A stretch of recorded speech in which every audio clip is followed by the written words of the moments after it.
This is Glenn Healy. Hi, this is Braden Holtby. This is Daryl Sutter. Hi, this is Brian Burke.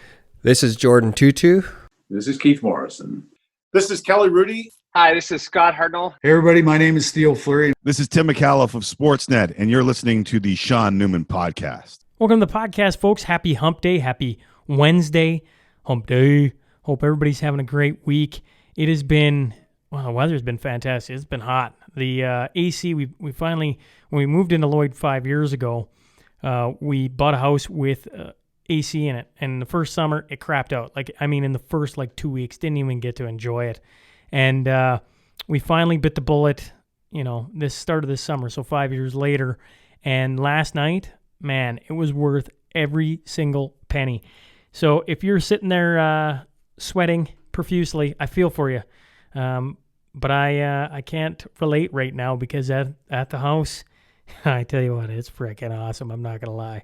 Now, before we get to today's episode, let's get to today's episode sponsors. Jen Gilbert and team for over 45 years. Since 1976, the dedicated realtors of Coldwell Banker Cityside Realty have served Lloydminster and the surrounding area. I'm sure she can hook you up with a place with AC. I'm just saying. They offer star power, providing their clients with 7-day-a-week access because they know big life decisions are not made during office hours. They never are. Coldwell Banker Cityside Realty for everything real estate, even in this beating sun when it is hot as can be. Give them a call, 24 hours a day, 7 days a week, 780-875-3343. HSI Group, they're the local oil field burners and combustion experts. I'm seeing a ton of their stickers around everywhere, I swear. I was at a house party on the weekend, and there's an HSI sticker. I'm down out in the oil field, out by T-Bar, and there's two of them. I'm going, things are on the up and up for HSI.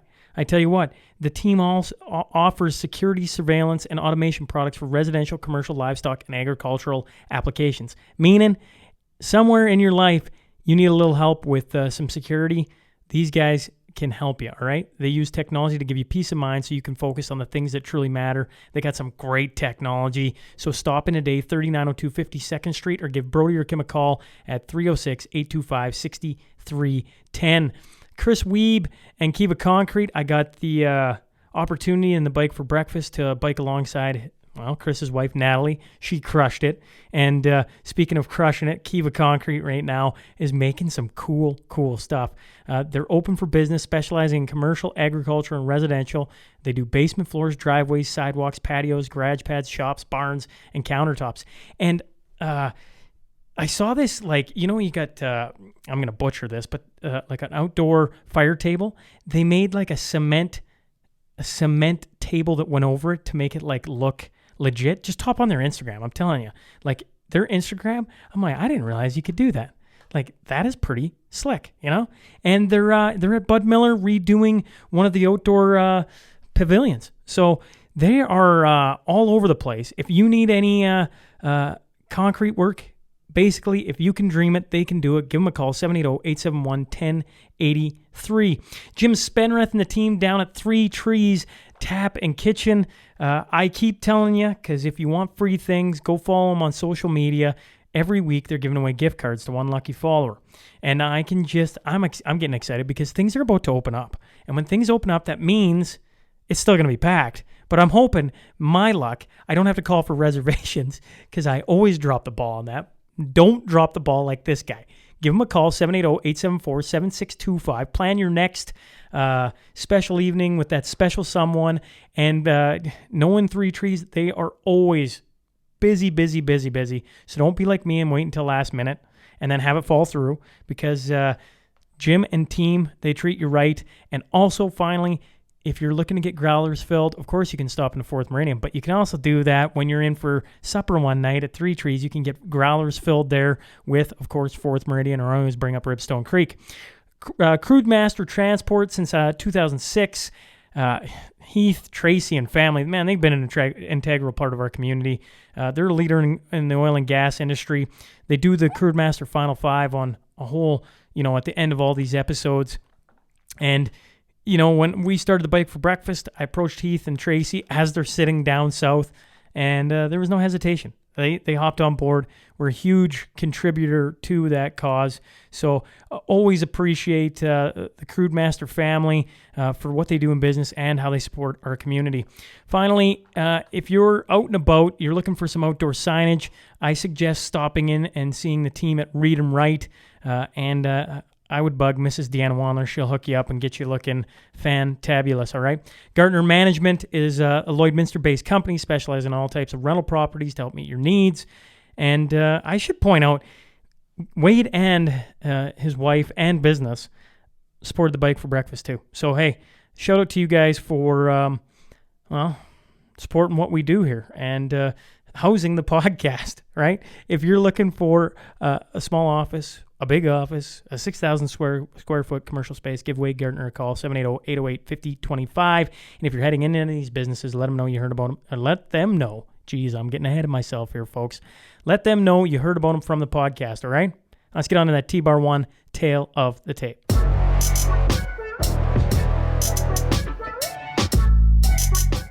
Originally from Moose Jaw, Saskatchewan, he graduated with an engineering degree from the U of S, was City Commissioner of Lloydminster, a volunteer, family man, and community pillar.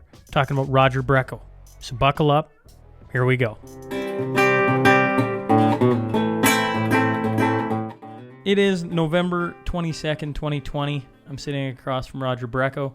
So first off, thanks for coming in and sitting down with me for a little bit. You're more than welcome, Sean. So where we love to start with these is, you're not originally from Lloyd, so Moose Jaw area-ish. I was curious about maybe discussing where you grew up, maybe some of your early memories growing up as a kid, and we'll just see where it goes from there. Okay, well, being a Moose Jaw boy, for 12 years we lived from 49 to 61 in Moose Jaw, and so it's a baseball town, and we delivered papers for the Leader Post, and that was our money, and we didn't get allowance. And so for the ball team, they had a minor league little league set up. And so we started a minor league. And I remember selling draw tickets to my customers. I had about 75 Leader Post customers. And when you collected, I'd also ask them to buy a raffle ticket. And so we bought our uniforms. That's how we got going. And lo and behold, by the fourth year that I was there, we could beat the Little League. And so I became a pitcher. And in 61, we moved to Beachy, Saskatchewan. My father was about 35 and started farming, renting everything and cattle and that. And that summer, they billeted me, and all I did was pitch baseball for one or 2 months. And the strange thing about Moose Jaw was they were a real ball team and a football team, but hockey. We played in the old, outdoor rinks, and eventually under the saddle-shaped rink that everybody talks about. But their hockey caliber was not that great, but baseball was very good. One of the guys that I pitched with, he ended up in the American League eventually. But of course, moving to the farm. Well, let's stick with Moose Jaw just for a sec. So you lived there for essentially 12 years. 12 years. Yeah. Now, being from this part of the planet, all I hear about is the caves and all the tourist attractions. What growing up, what do you remember about such things? Were they that big of a deal back then? Well, they weren't that big a deal back then. We knew about High Street and the rum runners that came up from the States and all the stories, but of course they hadn't developed the tourism side of it. But for a young boy in Moose Jaw, of course, back then, for example, when I played football. I was a big kid for my age, 14 and under league, and I was playing when I was 11 years old. And I would get on a bus, and it's about a mile and a half downtown. We played under the lights. I took my ball team and my sons to show. We actually played under the lights before, back in the 50s, and that they had great football players. Our neighbor, one of the boys we played with, Dave Engler, was a mathematician. The other fellow, Gene, was the fastest halfback. He ended up playing the Hilltops and eventually the Saskatchewan Rough Riders. So, but hockey, it wasn't so much. So you jumped on your bike and you rode to the ball games. Dad was working, and Mom was looking after the house, and I had an older brother at the time. And basically, you did your own entertainment, go down to Moose Jaw Creek and boat in some old bathtub or something. And life was good. That was fun back then. Well, we the had old a bathtub. We fought golfing was something that wasn't heard of, but we found some old bamboo shaft golf clubs in the garbage, and we were out in 970 Albert Street, and it was a blank field to the west, and so we would golf back and forth 500 feet with these golf clubs there. So we did get to do some other sports, but we didn't have a lot of money back then. Well, let's wait. You say golfing wasn't that big back then. What do you mean by that? Well, I think it was considered to be an expensive sport. We would get our balls by walking out at the golf course by the coulee on the north side of the Moose Jaw, pick up balls in the rough, and then we'd bat them, come home and bat them, because we only had like a 7-iron and maybe a 3-iron or something. So I guess it was, to those that golfed, it probably was. But baseball was so big. We had a coach that started our team. We eventually won the championship, 12 and under, and he welded. He was a welder at CPR. He made our stand for batting balls off, and he also got me going. I used it on my grandchildren actually this summer. You drill a hole in a baseball and run a little stamp through it in a rope, swing this, go round and round, and we broke our coach's nose about 2 or 3 times in Moose Jaw.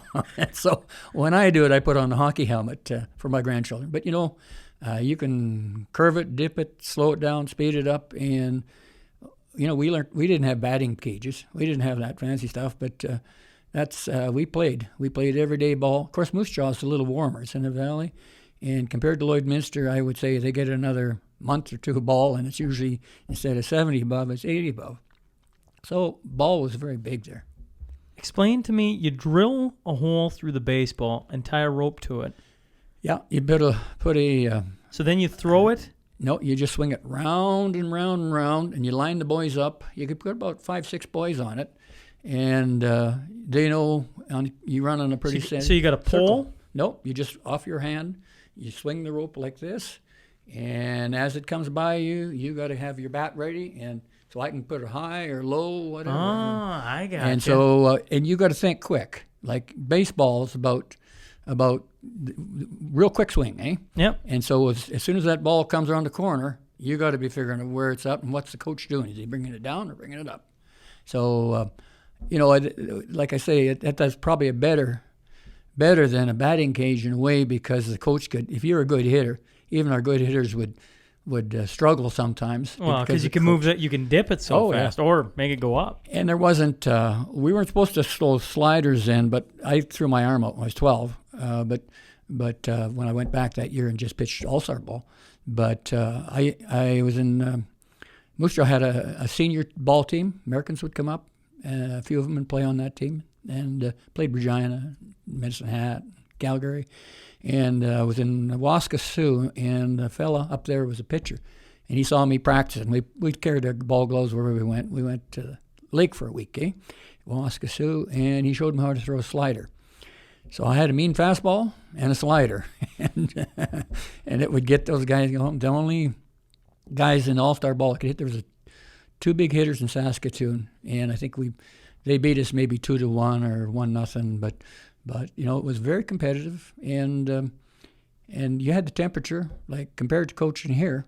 When I coached baseball here and got the boys playing, I wore a ski jacket all the time until you got warmed up.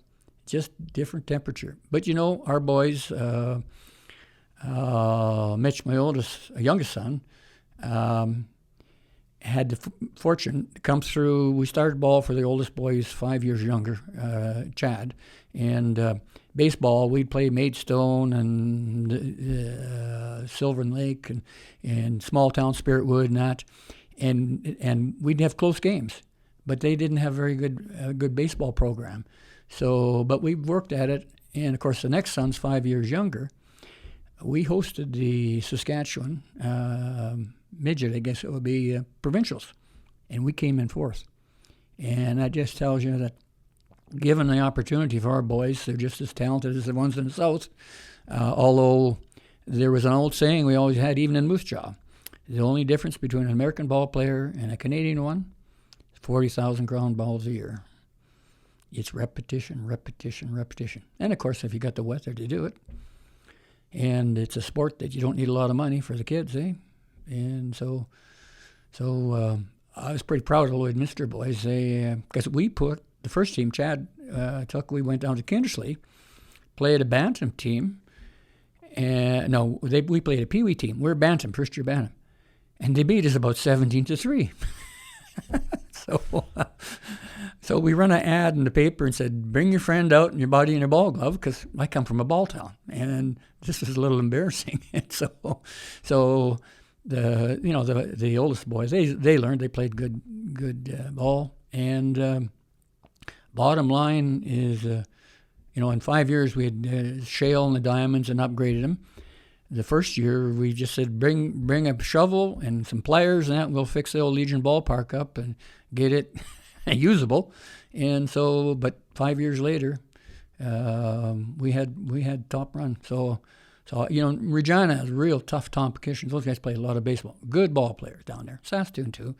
But when we could match up with those guys in Lloydminster, that was probably one of the happiest days of my life.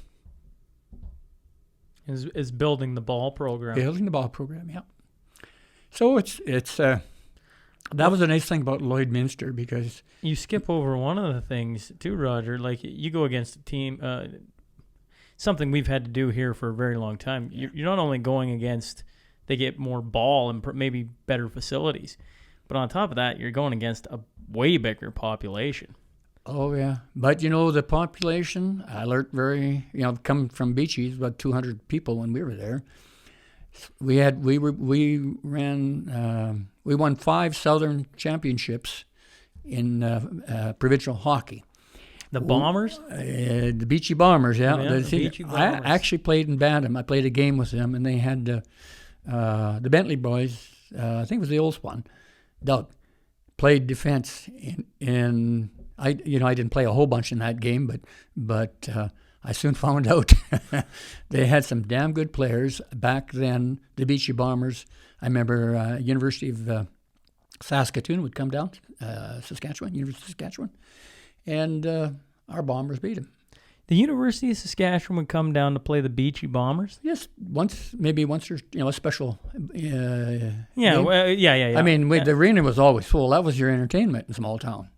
And wintertime. Can you imagine? Well, you'd never see that anymore. I mean, like a university team come through and play a senior team, let alone a junior A or a dub team, maybe, right? Like, well, we've sure tried it in Lloydminster because of the border, eh? We've tried the football and the hockey. We've managed some interprovincial, but I think back then there was more of an appreciation for sports because there wasn't that much TV around. I think, we had 2 stations in Beachy.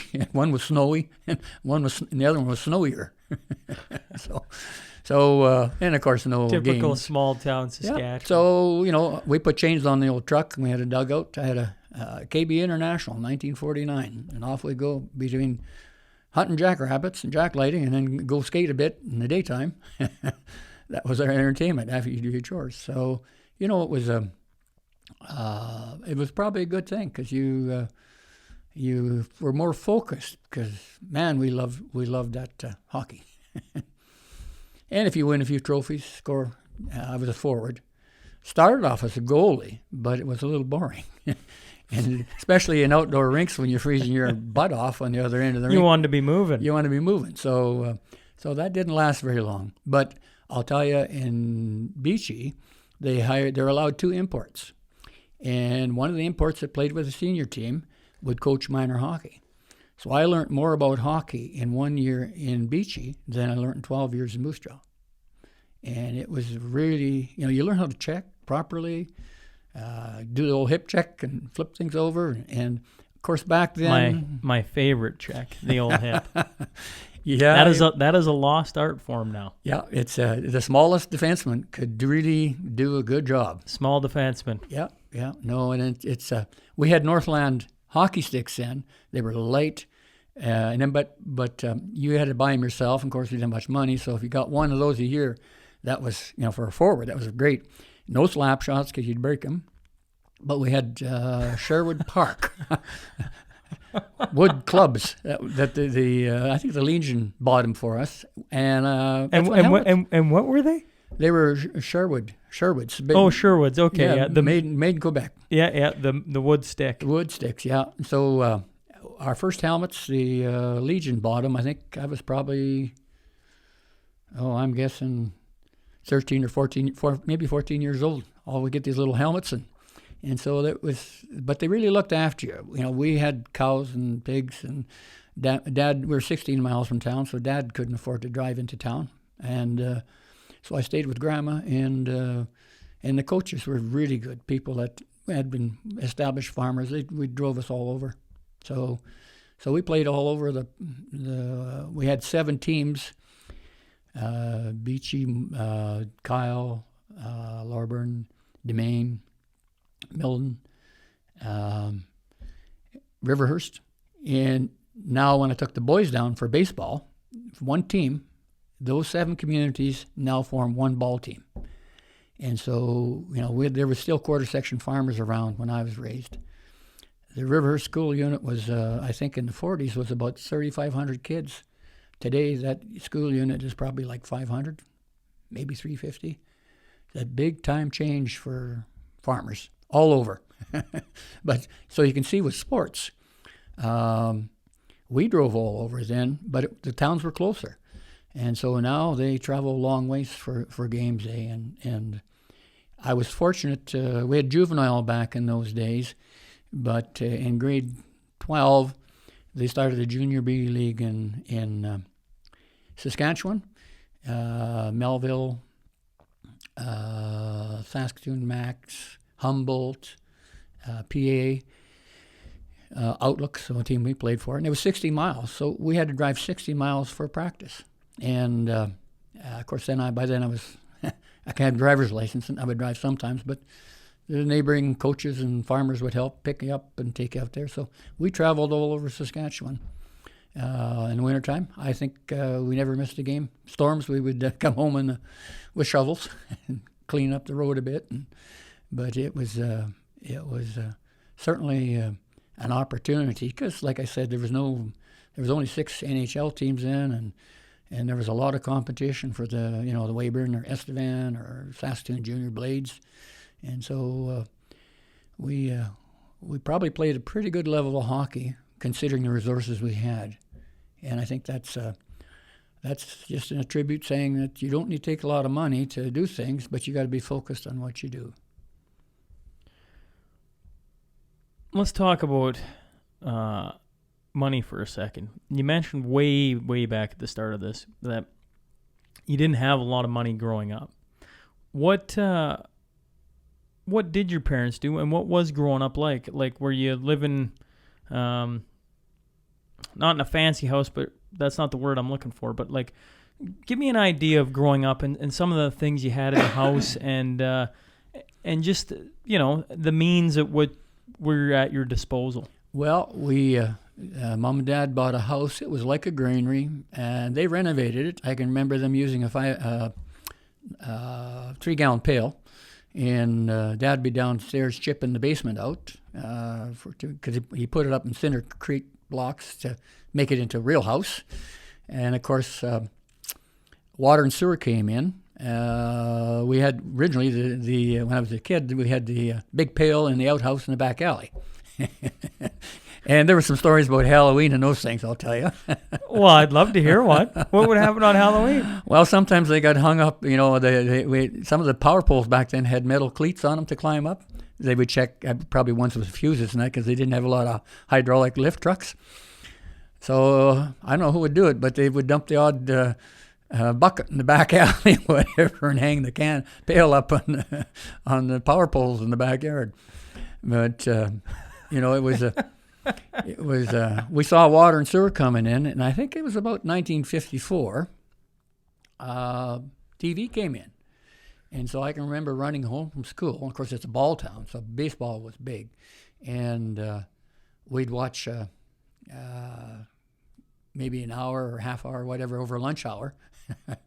What? Mickey Mantle and all those Playing old guys. ball? Playing ball, yeah, on in the playoffs, because it's usually September. You go yeah, back to yeah, school in yeah, September, so it's playoff time, and so that was a big thrill, because it was before we had the TV. We'd sit Saturday mornings and listen to the radio, and Hi-Yo Silver, Tonto, and a few radio shows like that were kind of our entertainment. So when the TVs come out, though, I can remember we didn't get one right away, and we'd go across to the neighbors, and they'd get us to run out, because back then spark plugs would sometimes cause a lot of static on the TV, and so they'd send us out to tell the guy to move on, because it was breaking up the TV. But no, so it was from dirt roads to concrete, water and sewer to well, we had I guess we had power when we were there.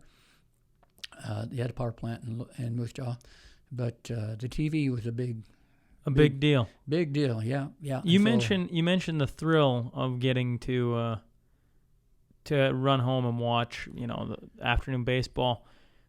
Do you remember? I coming from this part of the world, you've hit the nail on the head, right? Like, we come from a world where if you're a hockey player, you thrive because, literally we're in snow and darkness for how much of the year, right? Yeah. Like, you talk about reps and agree 100% with you. The more you do something, the better you're going to get at it, right? Yep.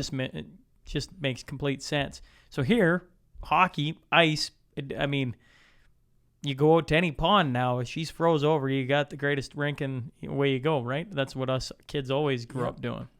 What was seeing for the first time Major League Baseball like for you? Were you like, oh, it's a really big deal, because who was the guy back then? You're like, was it Mickey Mantle? Mickey Mantle and the Negro fellow, and like it was well, in playoffs it's always the talk, eh? If you think back then, the sports that were available, that was something, eh? The hockey in wintertime was Saturday nights. That was what was done every Saturday night, watching a hockey game. Foster Hewitt and the boys, but baseball in Moose Jaw was, like I say, real big. And so, are you talking Jackie Robinson? Is that who you're talking about? Yeah, Jackie Robinson too. Yeah, no, that's a long time ago. We had cards. It's strange you would mention that, because as kids, we could buy a pop for 5 cents. And I forget what the bubble gum was, but they had cards attached to the bubble gum, eh? And so we had probably ball cards, more ball cards than we had hockey cards, and that was you'd trade them, and a little different than playing on a computer. But that's what we did as kids. We Saturday mornings we'd go out and we'd play on Brown Street. There was a bus route, and it'd be packed down pretty good. So my first pads were bamboo pads. I got them from, we went to the Lutheran church, and the kids were 14, 15-year-old, and they're growing up and that. And so their parents gave us their old hockey equipment. And so we thought we were in second heaven, because we actually did use catalogs and stuff like that. Those are not just stories. You have strapped on the... Oh, yeah. So, like, for buying equipment, I waited for Santa Claus to get a goal stick. And so when I was in kindergarten, Dad drove a truck for CPR, delivered groceries downtown. Knew the downtown like it was the back of his hand, eh? Anyways, he would drop me off at with the skates at William Grayson School, an outdoor rink, and I'd skate till 3:30 or 3 o'clock when my brother Terry got out. He's 20 months older than me, and then he'd take the skates. So we obviously didn't have a lot of money for skates even, eh? So we got secondhand tube skates, and even in '61, I can remember '62, we were playing in Kyle, and I played both. Small town, not enough players, so I played with should have been Bantam, so maybe I'd be 14 years old. I played with the Bantam team, and then my brother was a midget. We played with the midgets. Can't use those words nowadays. U18 and U16 or Yeah. U15 or whatever it is. So anyways, that winter I lost 2 big toenails, frozen, and they had these old tube skates, and the asphalt, I think it was asphalt toes. You get a puck on the end of that skate without a guard, without a very good toe on it, it hurt. So, but we that was we didn't get ice till December. It was all natural ice, and so I can remember end of February. Beachy's a little further south, and they one of the fellows had a snow plane with a big propeller on it, and they'd back that up against the arena, open the doors, and try to dry the ice off, especially if the Bombers were playing. They would try to keep the ice as good as they could. But those farmers I was around, when they rebuilt the rink, they were a jack of all trades. Boards were straight as a whistle and solid as could be. Say that again about the plane. What would they do? Oh, they built the boards, everything in the rink. You get a Quonset type building, and it's all volunteers. Matter of fact, that's how they run the rink today. Is you or I would take a week and go in, flood the rink, and then the kids have their hockey, Right. Because it's, I think they've got maybe artificial ice now, but it's pretty expensive, So you just Coming from Helmond, know all about that. So it's there's an opportunity there, and they have adult hockey now as well, but it's very. I learned a lot in Beachy. You're from the farm, and you'd know to build a rope tow for ski hills. Grade 11, I'm starting to ski. I had these binders with cable bindings on my downhill skis, and of course, we never got to go to Banff or any place like that, but we wanted to build our own ski hill. So we used to make halters and ropes, out of binder twine. And I think the binder twine back then had to be, our hill was about 1,500 feet, I'm guessing. But I remember the guys, when you twist rope together, you have a cast iron reel that goes round and round, and it's got 3 coils on there, little hooks that you hook the binder twine to. And depending how long your binder twine, that's how long your rope is. And as you twist it, you have a rope that you twist. So the fellows, being farmers and pretty ingenious, they welded 3 hooks on 3 tractors, rolled out, I don't know how many rolls of baling twine we had, but it was down the hill, and we had a hay rack on the very end for tension. Going up, you pulled up the hill. And so they rolled out this rope, made their own rope. And of course, grade 11, I'm ready to go skiing. Guys, let's get it going. And you know what? They said, this isn't tight enough. And they unwound the whole darn 1,000 feet of rope and rewound it again. But, you learn how to improvise. So what do you use for a drive on that? Well, on the bottom, we had a smaller tractor wheel on a pulley, on a little stand made. But how about the drive wheel up top? Well, we had a 51 Chevy half-ton on the guys. So we welded a dual wheel on it and put the rope around the dual wheel. And then, of course, for safety, you had to put some kind of switch in there. So we rigged up a line from the spark plug somewhere on the ignition there, tied in the ignition to a cable, or just a plug-in. And if you went through the plug-in or pulled it, the truck would stop. So when I came to Lloydminster, I became a member of Mount Joy, and there's a whole bunch. And you brought the Chevy with you, and yeah, I brought the Chevy. I brought the ideas though. I'll tell you one thing about being raised poor. If you got a McLeod welder and a bunch of old scrap iron, like we never had snowmobiles or anything. yeah, So we had an old First World War Harley, and it has it had the motor cut out of it, of course, but 2 wheels on it. And what do? It had a brake handle, and it kind of a disc brake in the front, but the motor's cut out of it, and the suspension had the trapezoid springs on top, and it was actually pretty good. But it was 3 miles out to the spring where our cattle were watered, and they'd tramp it down, so I would use it for checking and that. But bottom line, so how do you get this thing going? So, of course, we had a welder, so we had clutch out of a 54 Ford, clutch plate, and then my younger sister's tricycle, the big wheel, kind of took a fall, and we used it. Well, I took the clutch plate and the rim of the tricycle, bolted to the back wheel of this motorcycle, because the back wheel was good, eh? But so now we got a big pulley. Of course, we couldn't afford pulleys.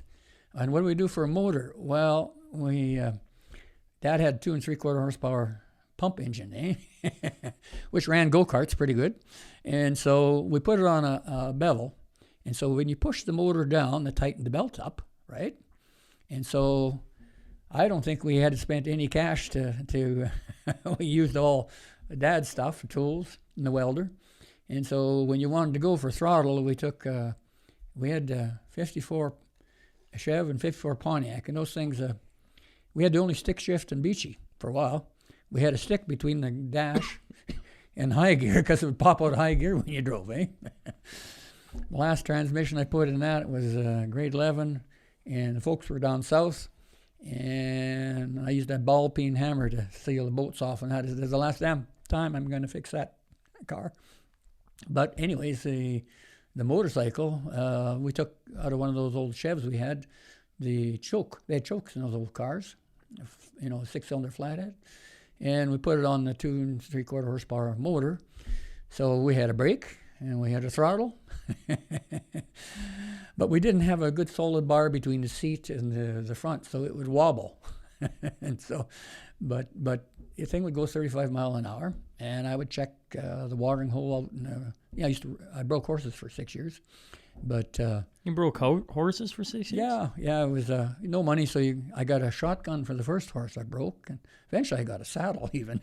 Just traded for your time. They gave you different things. Yeah, so we may not have had a lot of money, but we had a lot of fun. But do you need to have money to have fun? No, you don't. You have more fun if you don't have money. It's because you improvise, and the pride and joy of whether it was making that go-kart. We had, kingpins in it. We put copper bushings in it. There again, my sister's solid-tired wagon, those rubber wheels aren't very soft, eh? So we put that on it. Of course, an old hockey stick. You get that 2 3/4 horsepower motor on there, and you had to run as hard as you could. And just before you fell, you push with a stick, and it'd go put, put, put, and it'd go about 35 mile an hour. But the tie rods we made for it, it was a regular. We knew our mechanics, and stove bolts don't last very good though. They vibrate off, and so my brother's going to make a turn down a mile down the road, and he goes sailing off into the bush, and so that was a big yuck and a lot of fun. That's what we spend our Sundays, Saturdays doing, after we do our chores. So how did you get into breaking horses then? Is that just something you did on the farm and felt comfortable doing? We farmed right in the edge of the Cotto Hills, so it was all ranch land to the west. Okay, so I rode, and when you got an older brother, he got to drive the tractor, or if there was a chance of a hired man job, he got the cash. Roger was milking cows, and so I looked after cattle. So, how many siblings did you have, Roger? Well, brother was 20 months older, and then my sister 12 months younger. When I left for university, Mom started packing lunches all over again for her, and then 4 years later they had our brother Todd. So the two old of us, our names. Morley Cole just recently passed away. He was a farm south of Blackfoot in Lloydminster. Back in '61, when we moved to the farm, he moved to Lloydminster.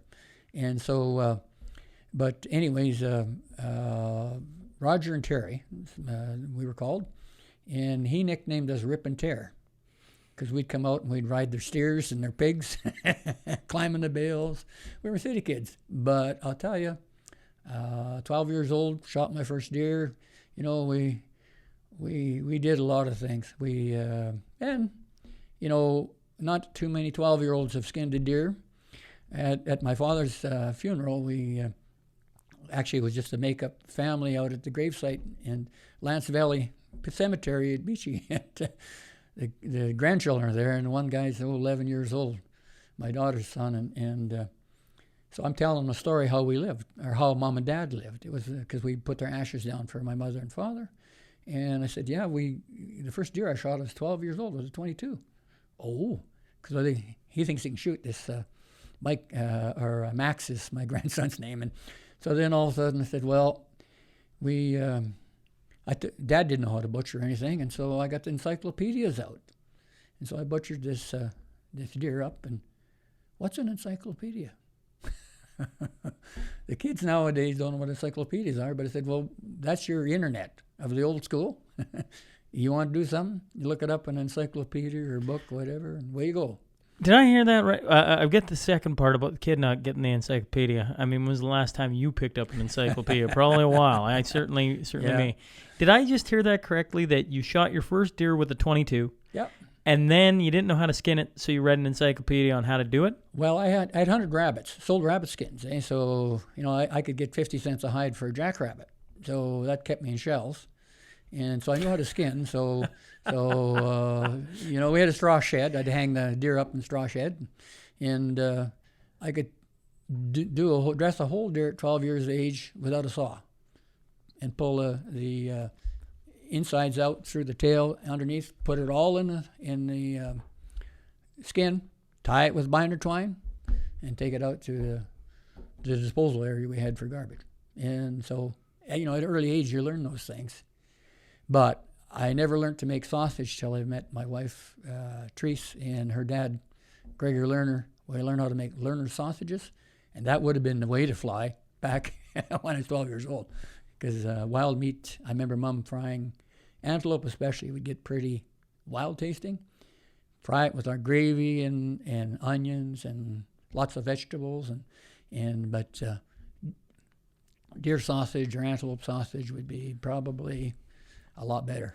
Now, going from, how big was Moose Jaw back when you moved at age 12? Oh, almost the same size as it is now. Yeah, 30,000. So was that a big deal for you back then? Like, were you guys excited to go to Beachy? Oh, yeah. A farm. I mean, the first horse I got, Ralph Saturday in Saskatoon, Ralph Claypole, had a bunch of horses from the previous owner. And we moved out to April 1st, I think it was. Snowed that day. Anyways, he had some arrangement with the previous owner that we had about a quarter section that was fenced and some pasture land. And he had about 40 horses in there. And so just said, hey, we're taking over the farm now. You can have your horses. And when Dad was making arrangements for spring seeding and that. And he said, is there any chance we could get one of those horses? And so I had ridden horses on a farm in Moose Jaw a bit. So when we went to the field out there, I took a pail of oats. And there was this nice mare, brown mare. She was, I hope she was broke, because there's some of those horses weren't broke. I had a snaffle bridle, the one with the hook in the center, and put the bridle on her, shade a few oats, got on her. Turns out she's a trotting horse. I go back 1.5 miles or 2 miles to the farm we were living at from this field, and I trotted, bounced all the way to home. So that horse was the revelation of a whole bunch of opportunities for a 12-year-old boy. And what do you do with the horse? Well, we had McLeod's catalogs back in those days, and they had pictures of harness. And in the farm that we settled in, straw-lined house and all, but it did have a garage, and it had some harness in there. So Mom and Dad took some pigs down to Swift Current, and I thought, I'm going to try this trotting horse with a harness. So I thought, well, maybe I'll harrow the garden. It was in the spring. So, of course, the trotting horse is used to having 2 wooden stakes on the back flanks, and so they don't rub at all. So I got this horse going, and I had, long reins, and I hooked her to harrow up, one section of harrows, go to the garden, but every time I turned, the leathers would flap on the back of a horse. If you've ever been with horses, they're a little sensitive when something starts rubbing the back of their rear end. And so you turn a 90-mile-an-hour speed zone, you come down to the end of the garden, boom, and you're all of a sudden going the other direction. And so we learned how to harness a horse, and you figure it out how, stop, go, whoa, whatever. Because in Moose Jaw, we had, I remembered when we had milk delivered by the pony and ice. So in Moose Jaw, when we were probably 5 years old, we'd run out to the street. I think the horse's name was Tony, and the guy that ran the ice machine, he would just whistle, and the horse would go to the next house, stop, and we'd run out, and we'd get some scrap ice. So you'd, suck on some ice out of the Moose Jaw Creek. I think about that now, how good that was, but but the milk was the same way. We had a little hole cut in our house. Dad had fixed up this house and put a little door on it, and they'd drop off. You leave your empty milk bottles there, and they'd drop off a couple of fresh ones. So How good was that milk? So it was good, real milk. wasn't homogenized and all stuff today. I don't even know if I can remember what that was. That Brights used to have out in Hillmont used to have the milk cows and everything. And as kids, we'd go over there with Grandma and Grandpa. So I remember, not the bottles by any stretch of imagination, but I remember going to the dairy farm all the time. Well, so the big change was when we went to the farm. Of course, then we didn't have any money. I think Dad had $2,000 when he left the city. We rented, bought the old equipment, overhauled a Super 6 International when I was 12 years old with my brother, 20 months older. Got the valves done in town, of course, but Dad wasn't much of a mechanic. And so how old are you and your brother at this time? 12 and 14. Or overhauling?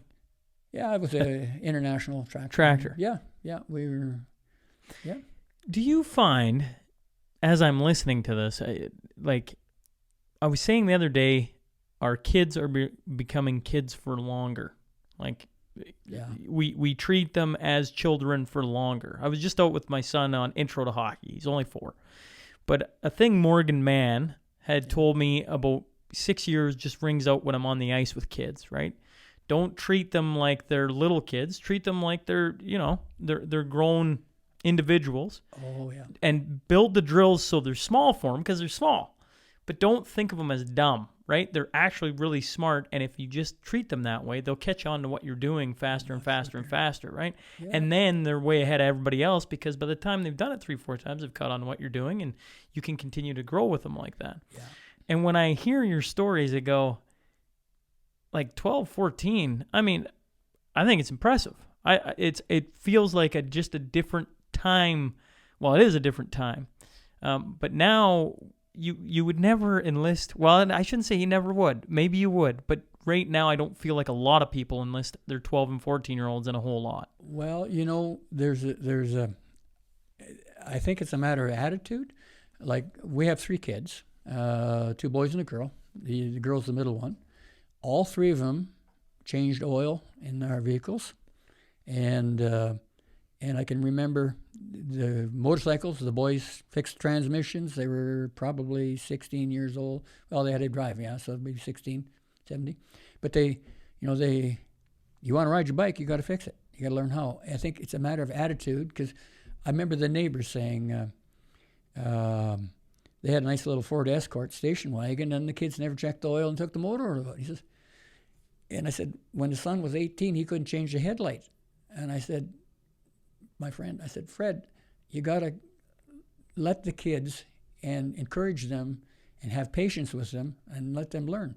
Because they can, my kids built our woodshed when they were, 10, 12 years old. Put the roof on it and shingled it. And I know, because I remember I worked part-time hauling lumber for a carpenter just before I left Moose Jaw, 11 years old. And, you can do quite a bit. At my grandson at 12 years old can do, but he's been asked and shown and encouraged, in our family. And so I think encouragement is a big part of it. Yeah, and of course we had equipment that required maintenance. Now, you change the oil, but the oil's dirty. I don't want to crawl underneath there. Well, when my daughter worked for Wickham Landscaping, I can remember her. She could change oil, whatever, and so if it rained out, she could always stay in the shop and change oil or do some things for the company and send the other boys home.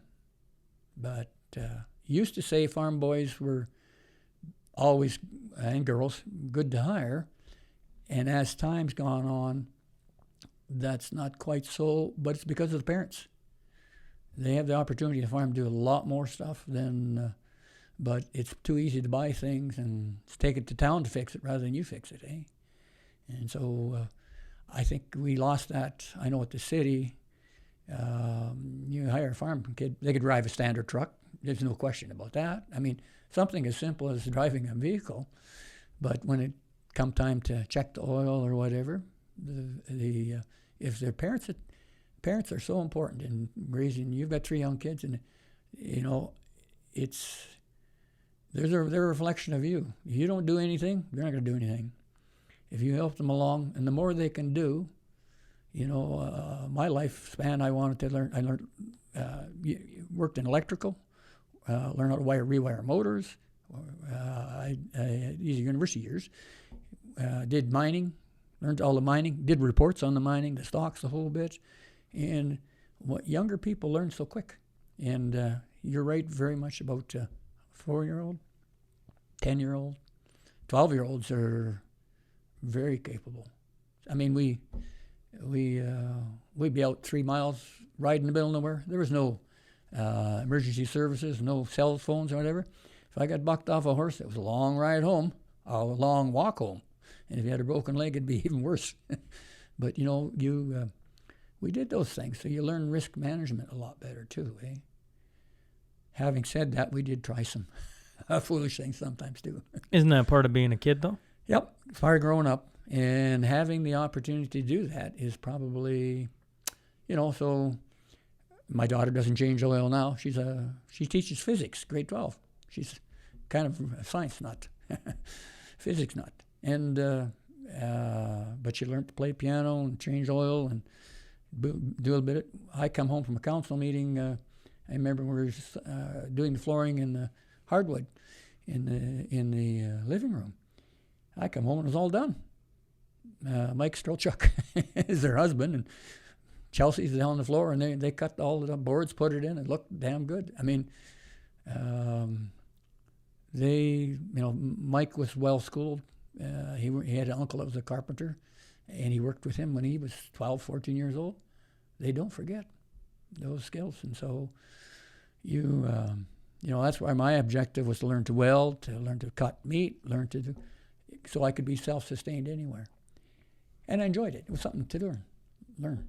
So, What's something you learned back when you were 12, 14, when you were, money wasn't abundant, and you were looking around, looking at different things, trying to find different ways to make things work or to earn a shotgun for breaking a horse or that kind of. What's one of those early lessons that stuck with you for your life? Well, I think the improvising on that motorcycle was probably, and I had an older brother, so the two of us worked together, and we didn't, like I say, we didn't have the money to buy the parts or whatever, or go with the catalog, or we had to figure it out. And so that's why I think building the ski hill, when I come to Lloydminster, we're going to build ski hill. Well, what did I know about ski hills? I talked to people. Well, let's talk about this. Mount Joy is the ski hill you're talking about. So when you came to Lloyd, there's no Mount Joy?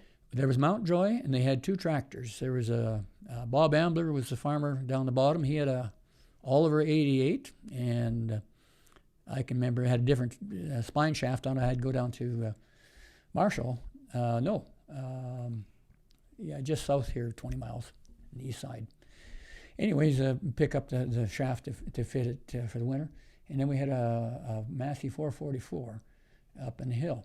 And, of course, we built this ski hill when I was 12 years old, and so we love skiing. But, there's not a lot of snow in Saskatchewan, so come up here, 1971, we got snow in November. My God, I bought a skidoo eventually, and this was heaven. I love the snow. I love skiing.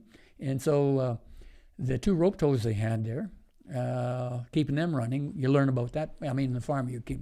So you ever take the oil out of a transmission or a motor and heat it up and put it back in, pull the plugs out, use a blowtorch, heat them up. But we kept Mountjoy running, and so I was in the executive of the ski club. And what's some of the changes you've made over the years to Mountjoy since when you first got here to where it is today? Oh, we had a good group. I mean, we had a really good group. George Stevens was one of the guys, and Ruby's husband. Their kids were great on computers. They did some computer games in the States. Anyways, those guys were what I call Afro engineers. I was a professional engineer, of course, and I had the luxury of having the training.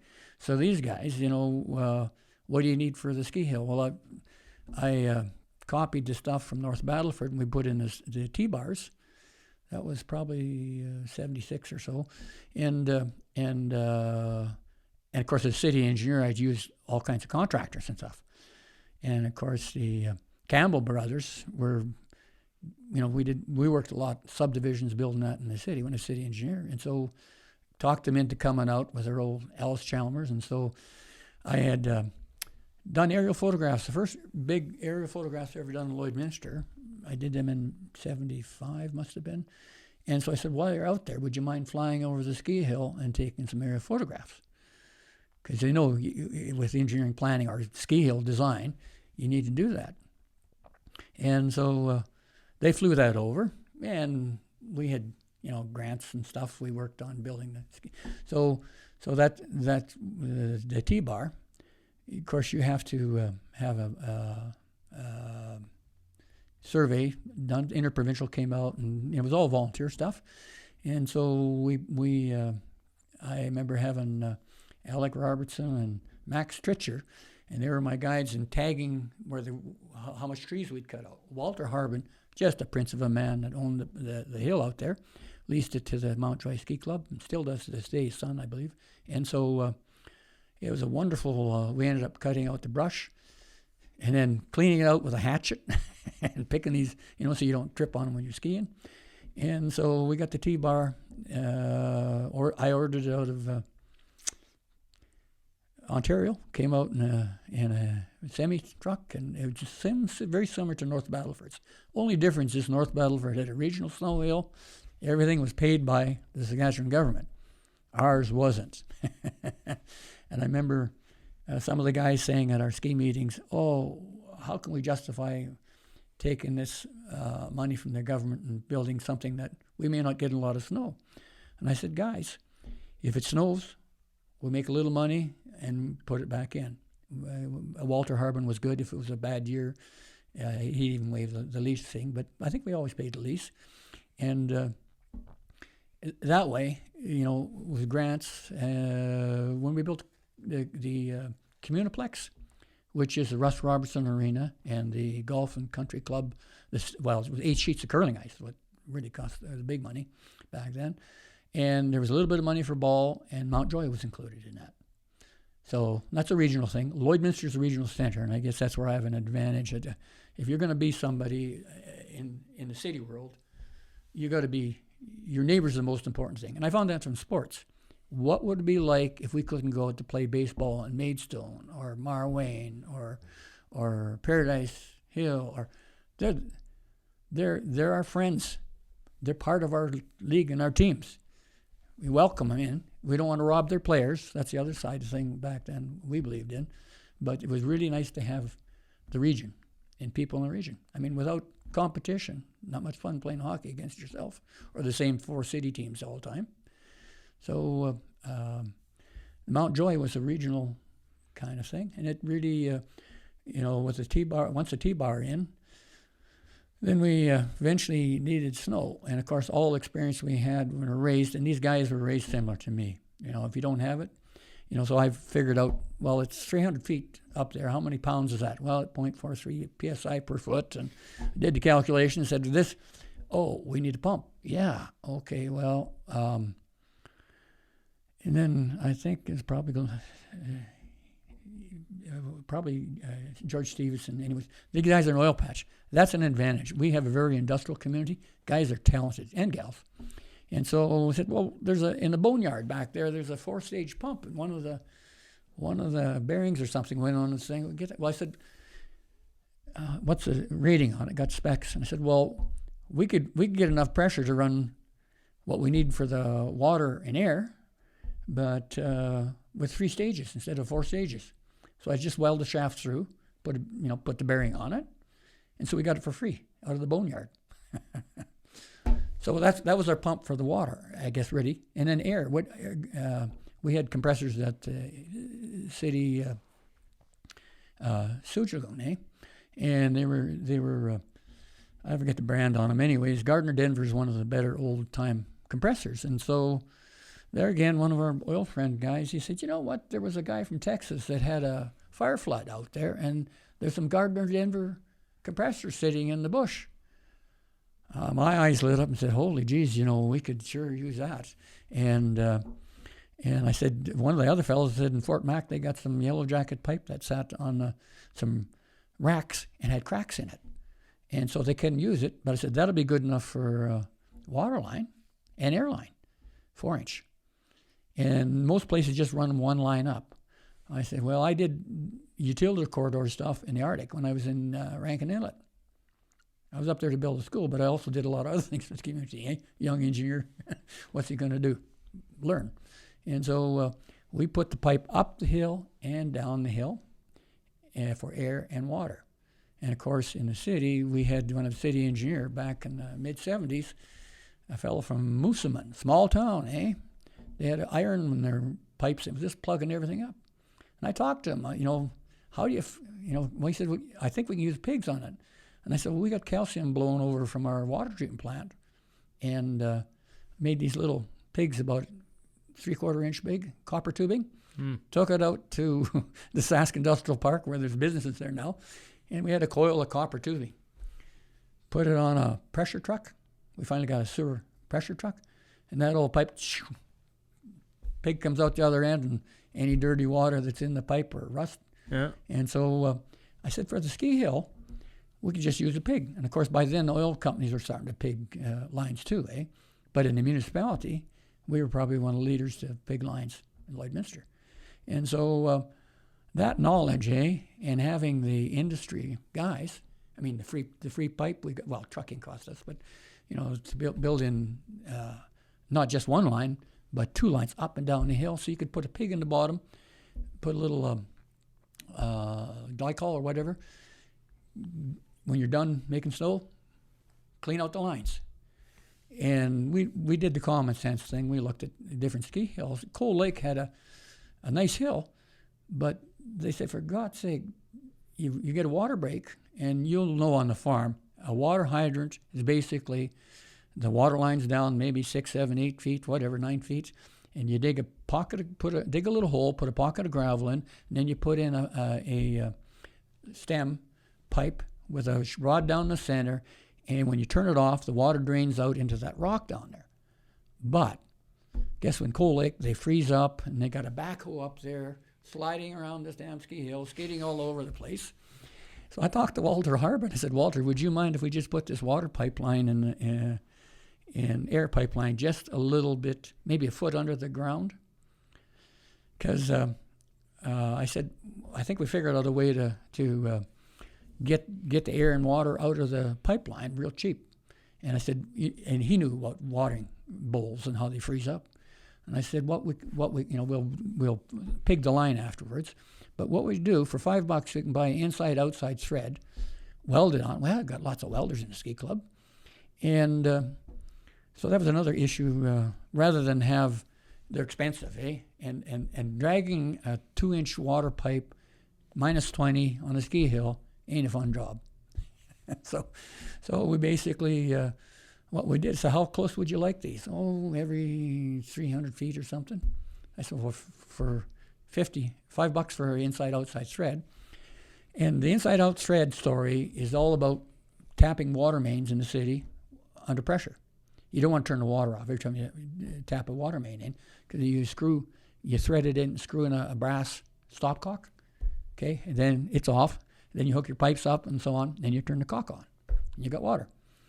And so, but the valve assembly that we used to do that, to drill it, you go in, okay, and so we made one. And that's thanks to the oil field guys that helped us out.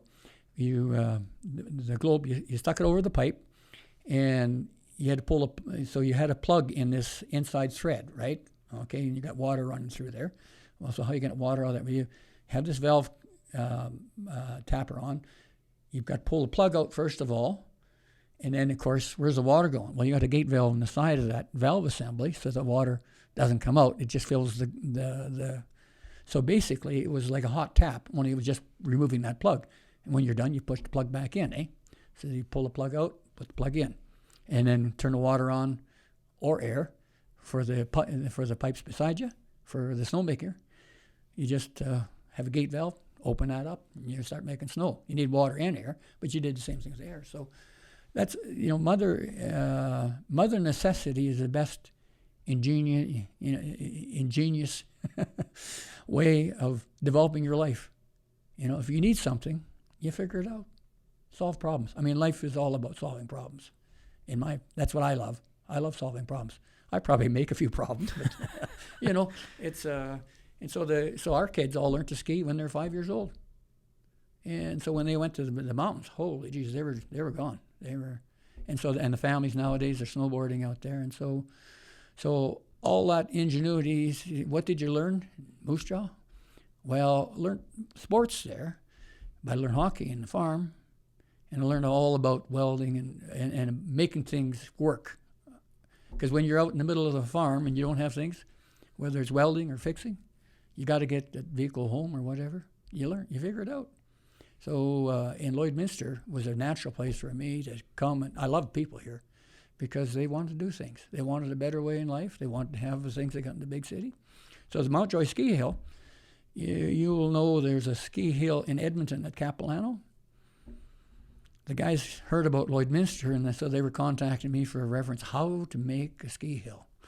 I only made one in our life. It wasn't me, it was us. We all did it together. Put the poles in for the T-bars, put the water lines in.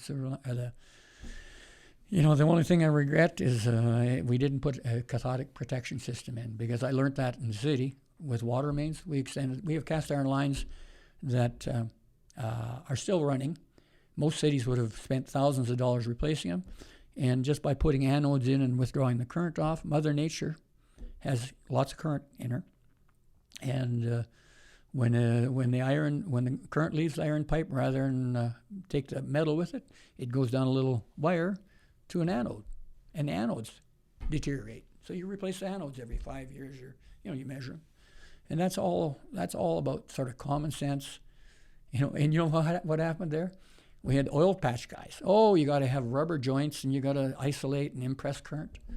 We're sitting there saying, every copper line on this block, where did you ground your electrical in a house? To the copper water line, right? That was standard practice. So you have a current from one house to the next house, to the next house, to the next house. So if you run a line for about 5%, or not even that, in a boulevard, and tie it to an anode bed, but tying to the service boxes all the way along, the current comes off. It goes from high resistance to low, right? Yeah. And so it naturally goes to the anodes. And so rather than have the current leaves the pipe and take the metal with it, it goes to the anodes and deteriorates them. We save hundreds of thousands of dollars. Nobody ever knows about that. I think Herb Flieger was on utilities, and Herb's been around forever, eh? but he was no oil patch. But take a chance on that, because the cost of a line, you dig up the pavement or dig up the road and replace it. What if you get another 20 years out of it? It's like your car, Instead of buying 10 cars in your life, you could drive 2 or 3 if you can keep them running, eh? So that way of looking at life is disappearing quite quickly. Oh, and unfortunately it has, because of everything is now it's even on the internet. You buy it, but so You raise a good point about Lloyd, though, being kind of out in the middle of nowhere. It wants to be like it's, We have a gold mine here. People don't, I would tell my boys, I said, you learn everything you can in Lloydminster. Like Mitch went over to Australia. Yeah. And I mean, geez, he got treated really well over there. But the knowledge. When Chad went to, he took 2 degrees. He got a finance degree and then he took engineering. He went to General Motors in Oshawa. Anyways, he was down east, and he went to Waterloo University, taking mechanical engineering. So his co-op program. So the one job he got was with General Motors, and the big truck frames, which you're familiar with, the big trucks we got.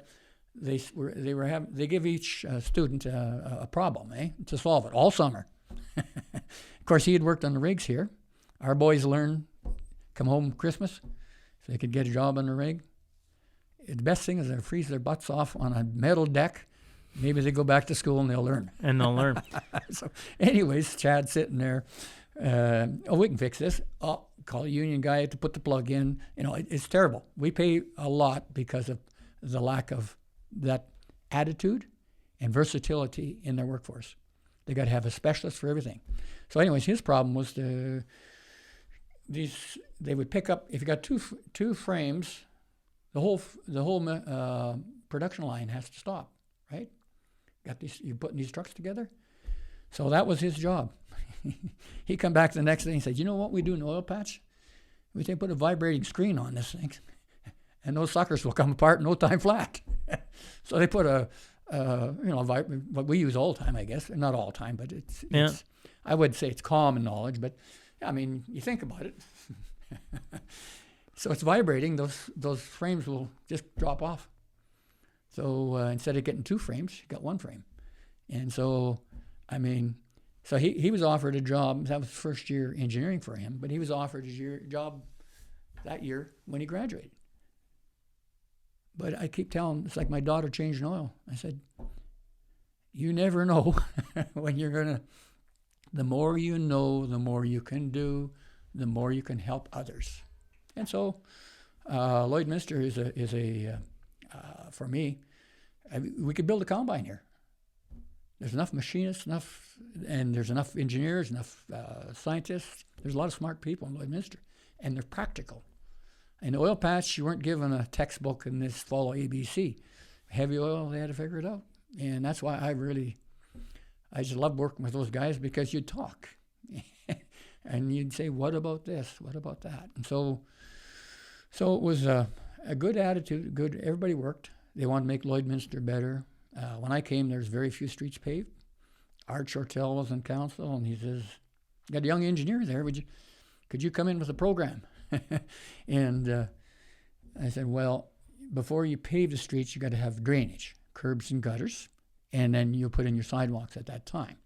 And they had some curbs and gutters already in with drainage established. Blair Bullsfield had done a lot of that when he was probably hired in the early 50s. He was a good engineer. And so there was something to work on, but with I walked every sidewalk in town, and next council meeting I said, I got a plan here, 5 years. In Lloydminster, the last blocks we did in town were the elected people, especially the mayors, because everybody wanted to have their street paved before everybody else, because they just wanted to be better. And so you can't go wrong working with people with an attitude that they know there's a better way in life and they're prepared to work for it and they're prepared to pay for it. The only block we had petitions out on sidewalks, for example, was we had a city treasurer. I won't use his name, but he was very old school, very cheap. And that old cracked up asphalt style was fine. And his block, he talked to his neighbors and it got petitioned out. But every other block in Lloydminster got done. Prince Albert, for example, we're very knowledgeable in Lloydminster. Everybody is, of 2 provinces. PA, for example, I belong to associations, engineers of both sides and council and all that stuff. They couldn't get anything improved because people would vote it out. Not enough money, didn't have that aspiration of building a better place. So is that aspiration or is that leadership? Well, it takes both. Takes both. It takes both, yeah. But and there's lots of leaders out there. Like, don't kid yourself. These young kids you're talking about, they all of a sudden they'll step forward, because if you have expertise in your area, I'll come talk. We come talk to you, and you can get us that whatever we needed. And so there's lots of leaders out there, and I think it's one of the things I found out pretty quick. I noticed mentors. I had many mentors. Axel Folt was a controller in Lloydminster, Nelson Lumber, one of the top guys. I remember I could do a subdivision, 50 lots in a file that was less than an inch thick. But you learned business with him, and I could save him money and me city money, because we would call one tender instead of being $500,000 or $900,000, it was over $1 million. You get a better price from contractors at $1 million than you do, And so council allowed me as an engineer at the time to charge 10% engineering charge.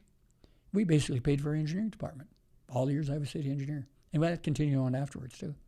So you say, do you need the overhead? Well, we're a growing city, and so rather than laying off engineers or having consultants and paying a premium, we did use consultants, though, don't get me wrong, but we had plans like Steel Heights. I think I designed that entire 5,000 people neighborhood with the aerial photos that I did, but the guys had it surveyed, as well, and so if we had a slack moment after the progress payments and the construction done this summer, get out there and survey that, guys. We're going to need that in the future, and so we did that internally. And I could, out of the 10%, I could afford to keep those guys on over staff.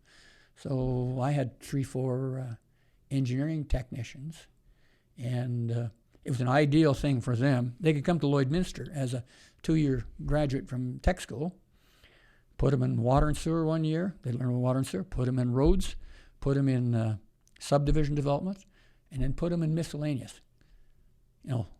Lady's got a drainage problem, lane, whatever. You got to survey it, fix it, look at it, solve that problem for her. And so we, all the engineering techs that we graduated, I personally went through all their professional development stuff. They're now superintendents of engineering all over. So here's a hot button question for a guy who was with the city for a lot of years, still is. Why no overpass over the railroad tracks? How many times you been asked that question? It's a good question. Somehow we've managed to get to this stage. First thing I'd say is always take a look at what you got. And are you thankful? And could it be better? Yeah, it could be better. But in my 40-some years in Lloydminster, we've never had an incident getting across a fire truck or whatever. But the question is all about finance, and of course we are a border city split in two, and so that's always issue number one. And I think it was a natural one in Vermilion, but in fact the MLA and the minister came from Vermilion. Always helps. Never underestimate the power of politicians. Yeah, never underestimate the power of knowing the right person. Yeah, and yes, and that's probably more correctly put. There's lots of examples. So what you're saying is being a border city, we could never get the correct politician online from either province, or they probably haggled over it, but who's going to pay because it's two provinces? Well, it usually does, but eventually we convince them. Like, I'll tell you, when I came to Lloydminster in 1971, there was no synergy between the two provinces. We had a guy called Bud Miller, Alberta side, Bob Long, Saskatchewan side. He was NDP, but Bob believed in this area, and Maz, dear old Maz Zinkowski, Deputy Prime Minister of Canada. Wow, what a powerhouse! And then we had a guy in Kindersley, Nichols, I think it was his name. Wife is from down Eston way, and I apologize, memory's not that good, but But those guys got together. Yeah, and you remember the upgrader. Nobody wanted to, and so councils and our council did a lot of work. I did the background stuff on all the resources for the provinces, saying, "Hey, Lloydminster's had all this long-term planning in place. We got a water system in place, all the way to the river. We can supply the upgrader." Okay, Husky actually worked with us. I worked with the guys from there, and they contributed to the study to the river. There was a proposal for a refinery upgrader kind of thing at Stapleton, just northwest of Lloydminster in the county, about 10 miles out. Just a siding, rail siding, really. And that was the first real secure thought. Like, we did general plans, and we did our general plans including not just water, sewer, and storm sewer, and streets and roads and people, but it included the social network and people, and it also included the economic region. I mean, Lloydminster we were bound that was our dream, to be a regional center someday. And so getting a major refinery, we knew probably the steadiest workhorse generator of revenue and jobs at a consistent level is the old Husky refinery. It's been a godsend for Lloydminster. And take that one, for example. That was a refinery brought up from the States, put together. That's a little bit like some of my stories about how you take this and take that and put it together and you got something. I mean, those guys did it. They figured out how to make money in heavy oil. And so the political side of getting Maz, Gankowski, and those guys together, there's a couple things. One, there was a real competition for the canola plant when it came about. I think Fort Saskatchewan was maybe the closest one. Saskatoon had one, and it was a big competition. And so I remember as an engineer when it first came out, I had to say, "Yeah, there's enough water here to." We were still on wells, not at the river. So I did a whole bunch of calculations and figured that out and said, "Yeah, no, and there's 75 good paying jobs there, man. And for the farmers, there's cash crop readily available right in your neighborhood." And so yes, there were some problems with the canola plant when it was built, but they worked very hard at it when ADM took it over, and that's something a lot of people don't know. Originally, Mitsubishi, United Grain Growers, and I forget the third party. I used to get their financial statements. Jack Smith was not Smith. Anyways, he was the manager of the canola plant. He was also a kinsman. He came up from Weyburn, and I mentioned when I was in the Yukon, I had also done a report on.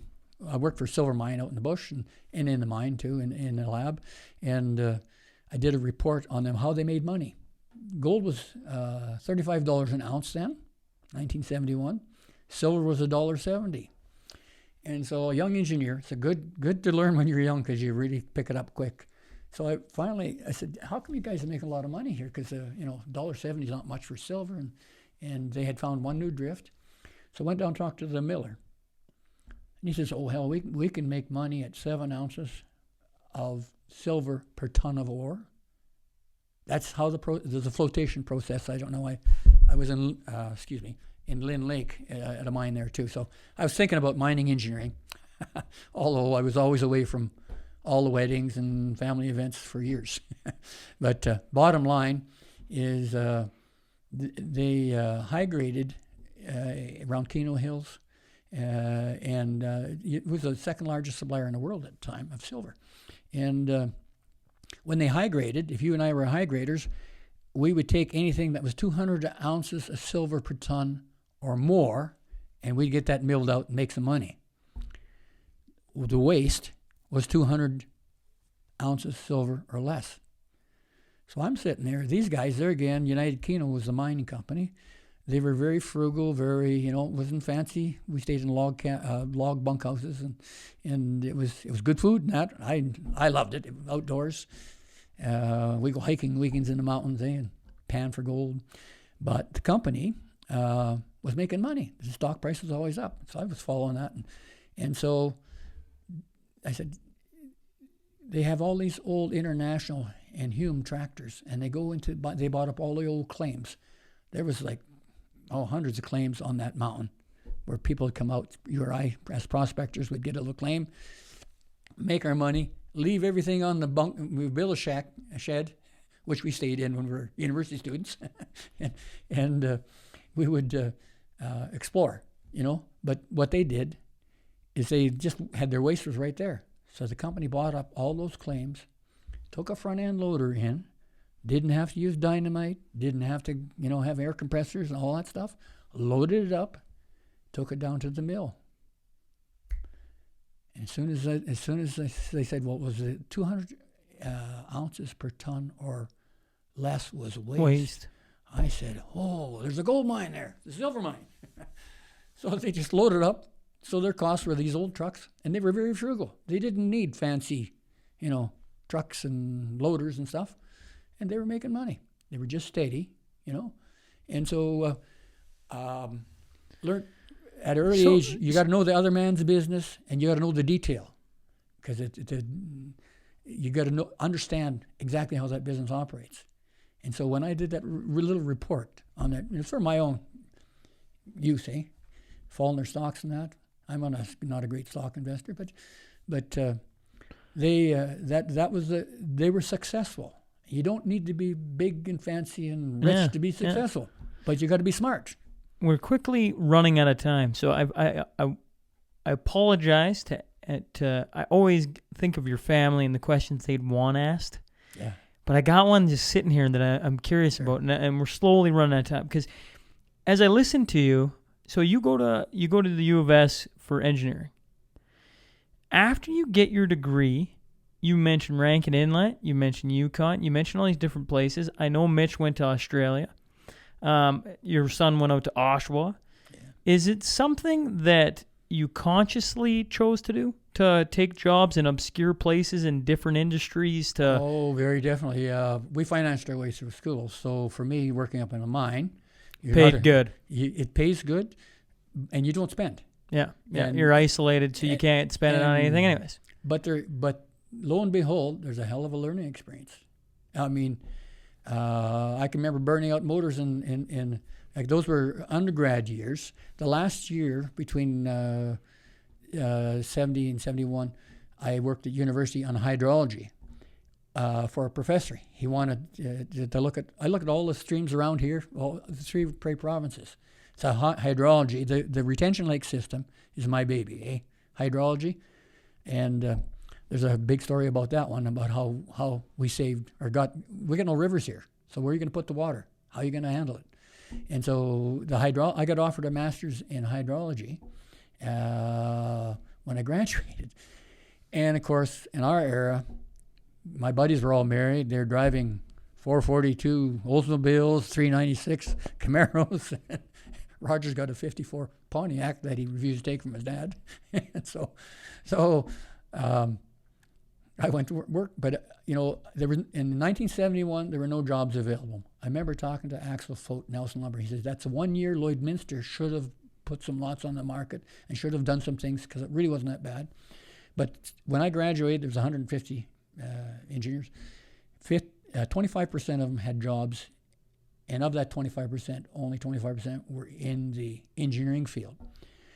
So very, very few engineers actually had engineering jobs. Yeah. So my buddies were working, selling cars, slinging beer, or unemployed, or working on the farm. And so at university, this Professor Wiggum was his name, and they had a northern program where they need somebody to go to Rankin Inlet to build some recreation facilities. They wanted civil engineering type because you had to build a pad and there's water and sewer and stuff like that. So that's in 71 in May. I was going with Therese. I bought some rings, got engaged, and then I took off for the north and in the Arctic at Rankin Inlet in Hudson Bay, and I flew out once for my brother's wedding in July. But all the experience, like the learning experience, even in the Arctic, the things you do, like there you got to improvise. You talk about engineers today, and I did quite a bit of mentoring when I worked for Associated with their engineers. We didn't have a team of engineers. When you ordered stuff in Rankin Inlet, the boat came in July after the ice went out. And if you were building this community hall, if you didn't get enough rebar ties or whatever, and you had to allow for loss because sometimes they would unload it off the ship onto the barge and it'd slip into the ocean. A cat once did that. You learn. There's only one guy. And if you wanted to pay $3 a pound to fly it in from Winnipeg, or whatever the price was then, you're not going to, repairs were expensive. So you learned to think on your own, and you had to work with the people you had there. Like, people know a lot, basically. They don't need an engineering degree, but they all have some thoughts on it. And you can pick their brains and pull it together, and you've got enough science that you can make it work, because it has to work in the end. And that's where the North was an opportunity to those people that want to do things, to help them along, and the money, of course.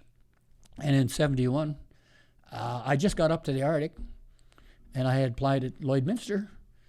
Blair Bolsfield phoned the farm, and Mom writes me a letter saying, "Well, you're offered a job in Lloydminster." Wrote you a letter. Yeah.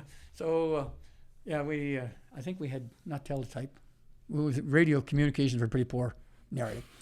Anyway, so I said, well, when I come out in September. So I ended up in Lloydminster. There's another part to this story, because we were engaged, And so November 20th, we were married in Eston. And so we're planning the fall sometime. So, and of course, nurses had jobs all over. Teresa had a job in Central Butte and Weyburn and Lloydminster and two other places. Anyways, she had finished her nursing courses and graduated in '71. And so I said, well, take a job in Lloydminster. That's close to Saskatoon or Edmonton.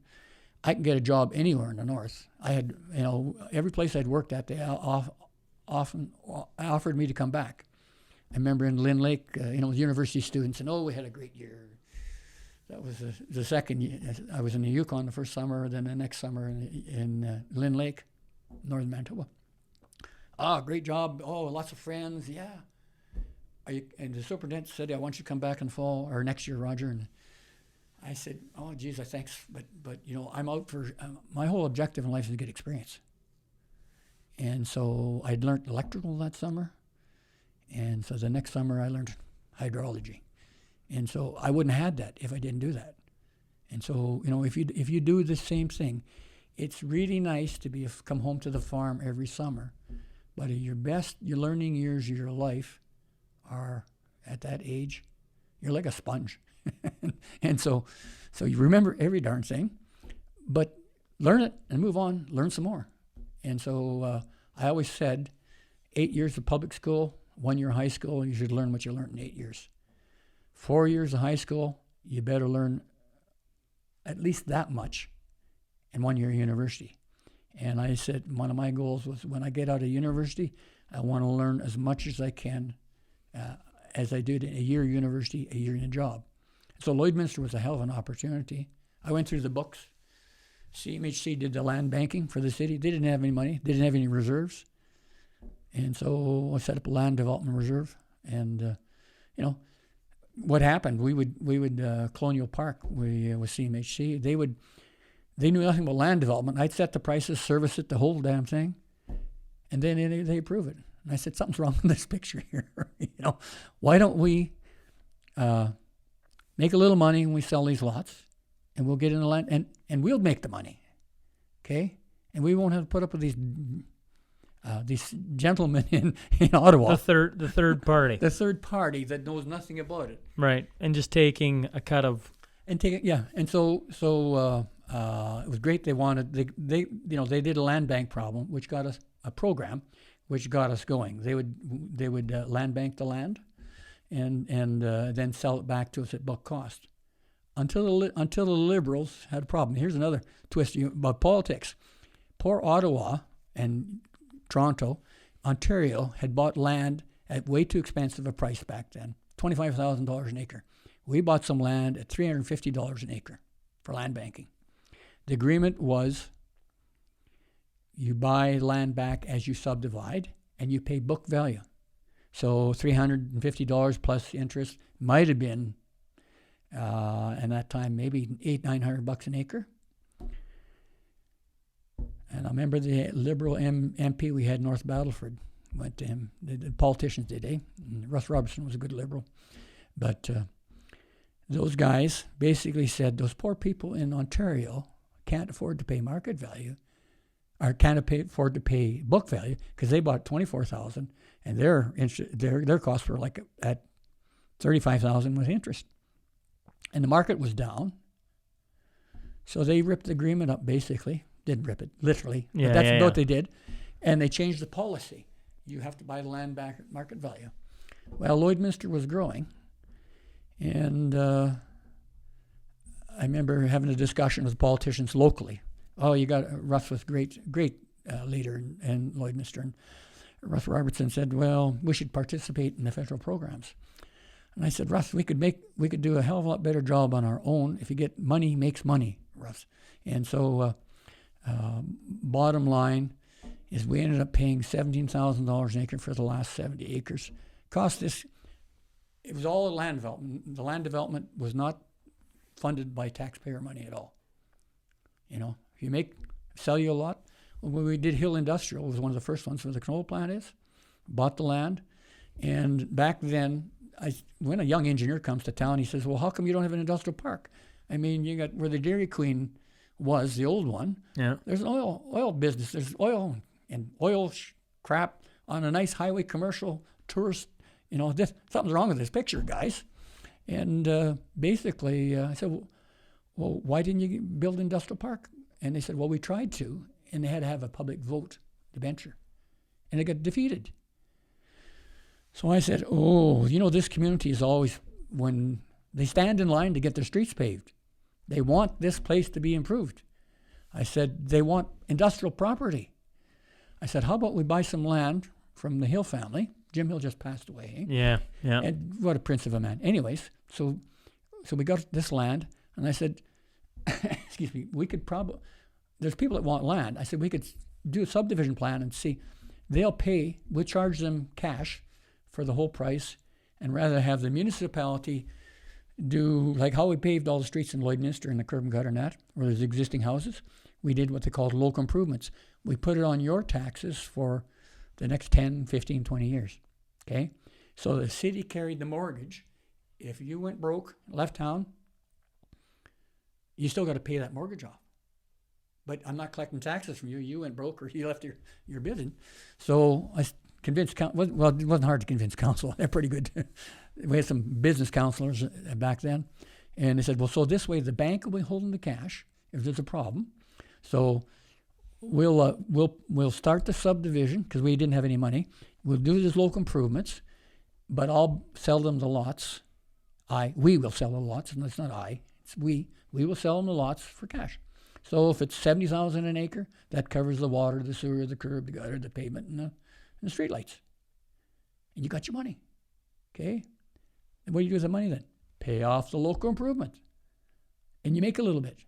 But we made more money on residential than industrial, because our industrial tax base is the most important thing in the community. If you look, you wonder why St. Albert's so expensive? They don't have any industry, no commerce, very little. So their taxes are 50% higher than ours. Lloydminster had the lowest taxes in Saskatchewan for a while when I was on. And that attracts more businesses and people. Eh? So that we made a little money, and we got the industrial park going. So we cleaned up. That then helped the commercial market, eh? Highway 16, all of a sudden, get rid of, Sonny's oil field patch on the corner and put in a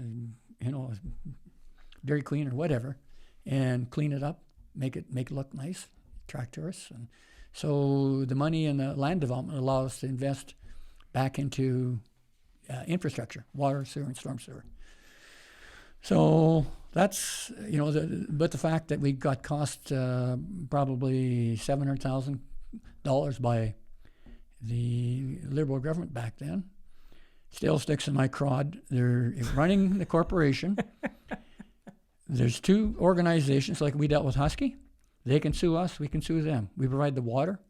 I negotiated agreements with the raw water supply there, and domestic and sewer and all that, out in the county, or out in the RM. They can be sued, we can be sued, but the provincial government, they just walk away. They're God. So I strongly recommend you work with them, and but politics can change overnight, and all of a sudden, you're holding the bag. So my heart was in Lloydminster, still is, and the only, it's no different in our businesses. The only reason they're successful is because everybody looks after themselves, and they look after the community then too. And so it's not I don't like to say that I don't trust it, but I'd rather deal with Husky or a large company on some of these commitments, saying like that, where you get burnt once or twice in life, and so we've survived.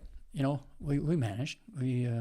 But the politics, the canola plant was abandoned, mothballed for a while, and a lot of people probably don't know what happened there. But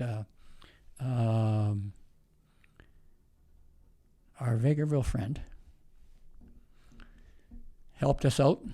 He I think he was on the board of ADM, and ADM come along, and they knew how to operate a canola plant. They used the dust off the floor. If it had protein, they use every usable, brought in soybeans, mixed it up, made cattle mixes. And if the truth was known, when Mitsubishi was 1/3 owner of the canola plant, guess what they did? If their mills in Japan weren't busy, then you could ship raw canola over the ocean. And so they controlled that flow, right? So little do the farmers know, but that's exactly what happened. If you're not controlling your environment, you sell it out to the other guy. You better make sure you're protected. And so when ADM came in, ADM was a much better owner, fixed the problems up there. But they also, what they did, they are the second upgrader in Lloydminster. And you probably don't. You say, Roger, why is it you call it an upgrader? Well, the plant in Wainwright, what they had finished oil product there that they were shipping, okay? It's like our heavy oil story. Why would I buy heavy crude oil when I can buy light crude, okay? And the story we used in Saskatchewan to get the upgrader was, well, would you put the same royalty on frozen wheat as you do in number one hard? I come old school. Number one hard wheat? No, we'd never do that. Well, what do you do in Lloydminster? So there's another political argument that both the oil patch and council and Chamber of Commerce got on and said heavy oils needs a classification. So that was in the late 70s eventually. Finally, Lloydminster got recognized as, Lloydminster crude, a specific gravity, the whole thing. And so that's the truth. That's the value of it. Best asphalt in the world, but you can also make jet fuel out of it. And but that was political people carrying the message, not just the corporate guys, but they need the support of the community. And so that was a big change that took time, because what happened, the 70s, I think I saw 7 turndowns in the oil patch. They'd lay off staff, and then hire staff. Lay off staff, hire staff. Why? Because they sold frozen wheat. No, they sold heavy oil, which is like frozen wheat. It's hard to deal with. It's hard to, So to convince Saskatchewan on the upgrader, this goes into that story. What could you do with frozen wheat if you could turn that into number one? We have the technology. Thank God that Lougheed got a hold of the Canadian Prime Minister at the time, Trudeau, and they got go ahead and a bit of a break on royalties on the Fort McMurray oil sands. The oil sands, when they built the, I remember I had my graduate friends, I was the only guy who went to university. The rest of the guys were making more money, probably mechanics and stuff. Well, they were working up in Fort Mac. And when the coker blew up the first time, I said, oh, that's too bad. They said, oh, hell no, I got more overtime than I ever had. They were making lots of money. But the truth is we played sports up there. You probably played in Fort Mac too. And I knew the managers and the engineers up there and the guys. And they were getting their operating costs down, but they had the technology fixed. So when we built our upgrader here, I still was part of it, field part of it, did all the utility negotiations on it and a lot of political stuff, that the technology to build the coker here, we haven't had any explosions. The commissioning of that upgrader for a big project went really well. No problems at all. And you got to be thankful that Fort McMurray, Alberta led the way. They got a break in royalties. So, and then my city manager in Saskatchewan would say, oh, well, the government had to step into, that's taxpayers' money. Saskatchewan hung in. They got all their money out when they got out of the upgrader. Alberta took a bit of a loss, but Saskatchewan also made 5% provincial sales tax on every purchase out there. And Saskatchewan did very well. Lloydminster region did very well because all of a sudden we're not, the 7 layoffs we had in the 70s, our product, synthetic crude, sells on any market. Yeah. Hey? And so that had to be the biggest change ever. And Husky was a tough negotiator when we did the water agreement. They said they'd use 600,000 gallons a year. Well, they were using about 900. And that ticked me right off because we didn't, a story on that one was I was negotiating with them. I had them a capital contribution of well over $1 million to pay to hook into our water and sewer. And the word came down, back that guy off.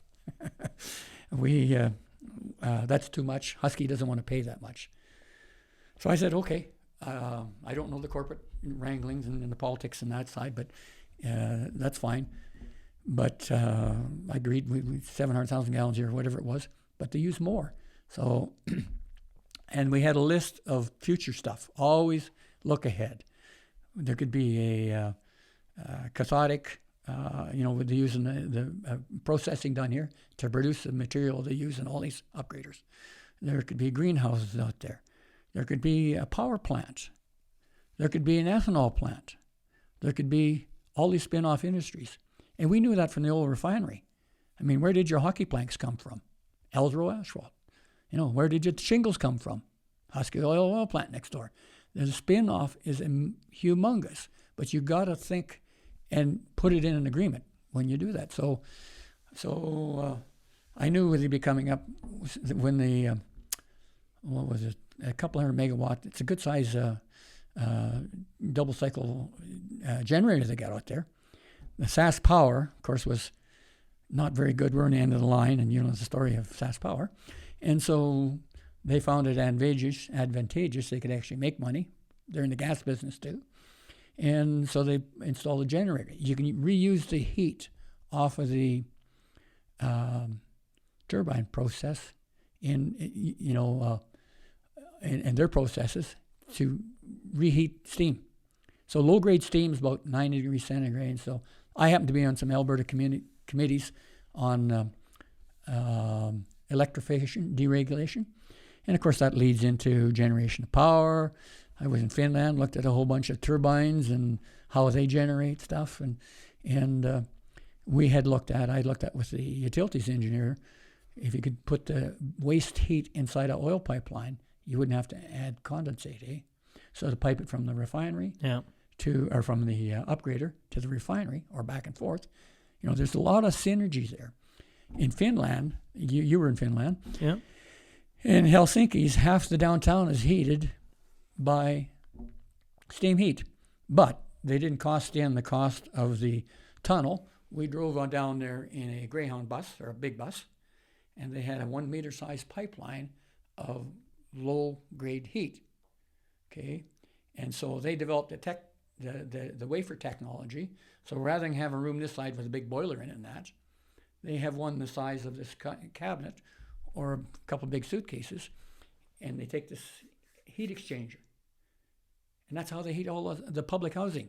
I mean, if you want to live in public housing, Finland's a very socialist state, but they didn't cost in the the cost of the work project to build the big tunnels to put this in. Yeah. But they had the density. I mean, they had so much people couldn't afford housing. I mean, I guess that's the best in life they can expect to do. So when the when the oil crisis came, we knew all about that. And what was the nickname of the oil company? They had a conglomerate.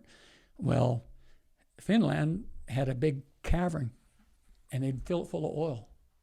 But all of a sudden, the price of oil went way up, eh?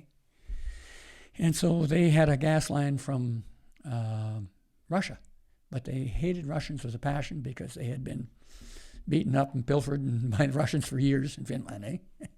And there's quite a history there. Yes, there certainly and is. so when we asked for their numbers, costs, because I was interested in, Lloydminster's power. We had always intervened. If you thought of all the powers got in Lloydminster, we hired a lawyer. It's a we thing, but I was the guy that read through all the detailed reports and stuff. Hired the lawyer. With Alberta Power, I contacted all the Alberta Power communities because we could recover the cost of the interventions if we were fair and reasonable. So it didn't cost the municipality anything.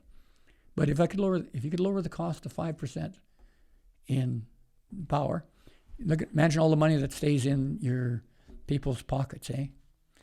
So those are the kinds of things that drove Lloydminster. Well, I do appreciate you sitting down with me. We've been going for 2 hours now. And you know what that means. We have to wrap it up. Yep. And do really appreciate you coming in, sitting down, and sharing this wealth of knowledge about Lloyd and your travels, your life with us. And just thanks again for sitting down with me, Roger. You're more than welcome. Hey, folks, thanks for joining us today. If you just stumbled on the show, please click subscribe. Then scroll to the bottom and rate and leave a review. I promise it helps. Remember, every Monday and Wednesday, we will have a new guest sitting down to share their story. The Sean Newman Podcast is available for free on Apple, Spotify, YouTube, and wherever else you get your podcast fix. Until next time. Hey, Keeners. Thanks for tuning in today. I got to give a shout out to Edwin Sunderland. He said, listen to your podcast with your dad while golfing yesterday, which is a first. That's the first guy I've heard that has listened to the podcast while golfing. Maybe there's a whole bunch. Yeah, I'm not sure. He said some interesting and powerful stuff. It's amazing the things that our dads have been through, and it's great to have a medium such as yours to hear the stories and life lessons. He also said thanks for the shout out and happy Father's Day to you as well. So if you haven't listened to my episode 183 on Monday with my dad for Father's Day, it's a little bit of bias because obviously he's my dad and he is the man.